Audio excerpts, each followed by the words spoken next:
Pemirsa, acara deklarasi kampanye damai 2024 di Kabupaten Aceh Besar yang dipimpin oleh PJ Bupati Aceh Besar Muhammad Iswanto STP MM menandai komitmen bersama seluruh elemen masyarakat dan partai politik untuk mewujudkan pemilu yang damai, santun, dan bermartabat.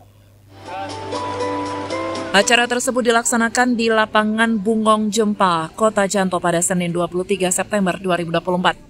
Deklarasi ini diikuti oleh 4 pasangan calon bupati dan wakil bupati Aceh Besar, unsur Forkopimda, jajaran KIP Aceh Besar, serta partai politik peserta pemilu. Salah satu momen simbolis dalam acara ini adalah penandatanganan naskah deklarasi dan pelepasan burung merpati melambangkan perdamaian. Dalam sambutannya, PJ Bupati Muhammad Iswanto mengajak semua pihak, termasuk masyarakat dan partai politik, untuk menjaga suasana kampanye yang kondusif.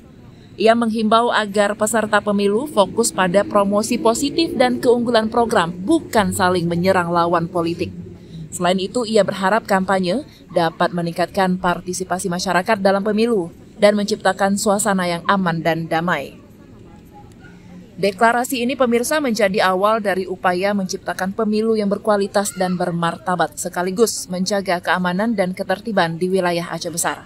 Dengan semangat kebersamaan, diharapkan Pilkada 2024 dapat berlangsung tanpa konflik, penuh sportivitas, serta mencerminkan nilai-nilai demokrasi yang sehat. Dari Aceh Besar, Tim Liputan Aceh TV melaporkan.